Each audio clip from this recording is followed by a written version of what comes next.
that is the rain tree, or sometimes people call it Acacia, rain tree or Acacia.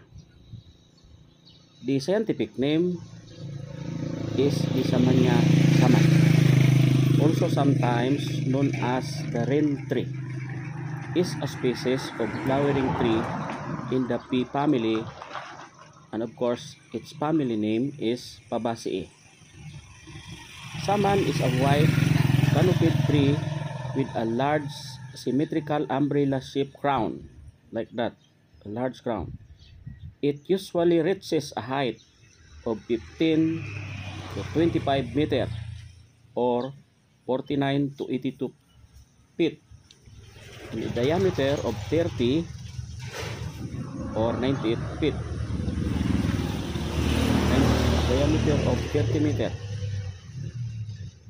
Maybe this is not exact because the diameter, of course, maybe this is the total height. So the diameter actually is 100 or 150 centimeter in diameter, something like that. The leaves fold in rainy weather and in the evening, hence the names rain tree and 5 o'clock tree, Poco Lima in Malay. The tree has pinkish flowers with white and red stamens, set on heads with around 12 to 25 flowers per head. These heads may number in the thousands, covering the whole tree. Maybe because the crown is large, and the seed pods of the tree contain sticky, edible flesh. So that is the large trunk.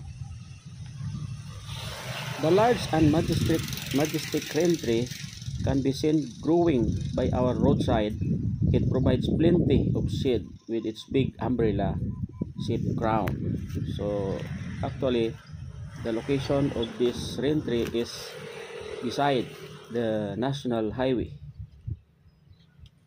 When it blooms, the crown of this tree is covered with clusters of pink-white flowers, like small upturned brushes.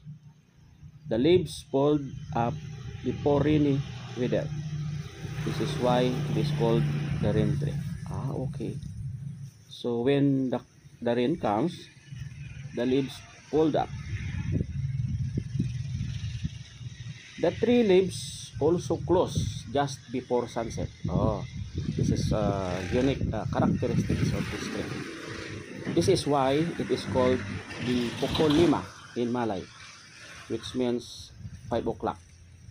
The sunset hour in Singapore and Malaysia used to be 5 p.m. before changes were made to standard time in the early 1980s. So you see that flower? Pinkish and very attractive.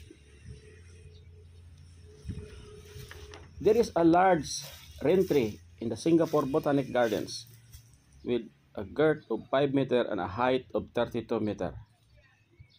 It is classified as one Singapore's heritage trees and strikes a truly majestic appearance. Maybe I'm not in Singapore, but people who go there at Singapore, maybe they will recognize what write-ups is all about. Samanea saman or rain tree originated from South America and was brought into the Malay Peninsula in 1876. This species has been introduced for urban planting since early 1900s. What's that? Maybe that is a kind of plants, another kind of plants. And until now, it is still commonly planted in urban areas, especially along roadsides and highways. In Arki Kipong, the species was first planted in 1927 as part of trial plantings. This tree has a unique habit of folding its compound leaves at dusk or when it rains, so that's why it called rain tree. Maybe this is one of its unique characteristics. Hence the name rain tree. Samanea saman is a fast-growing and hardy species which can grow well in harsh urban environment. An avenue of mature rain trees with crown wide-spreading like an umbrella make them excellent in shade trees which create green tunnel effects in the city center. Maybe the same is true with the Acacia tunnel located at I think Inagawan, Puerto Princesa City. So you see that a large trunk of this rain tree. So somehow the crown is called umbrella because it looks like umbrella.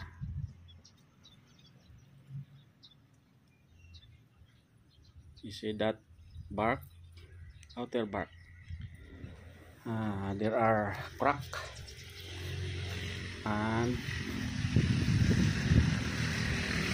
whitish in color, brown, and not straight. The trunk is not straight.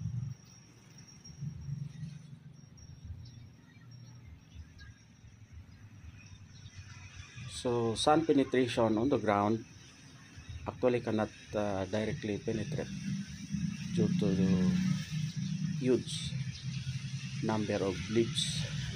See, the leaves cover throughout that landscape.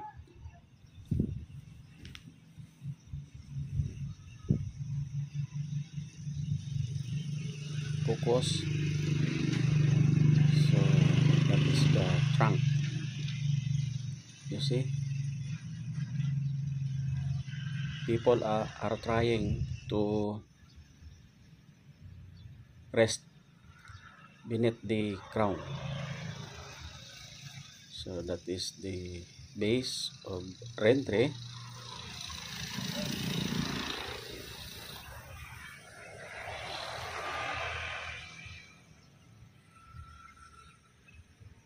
Maybe wildlife, the birds can roam beneath the crown, or sometimes we call it understory.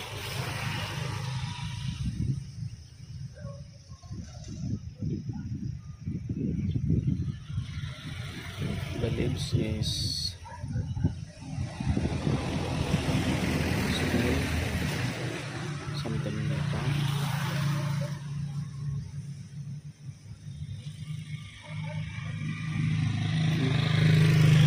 You can determine the outer bark or skin. It looks like that there is crack or dead skin bark. So that is the crown composition of rain tree.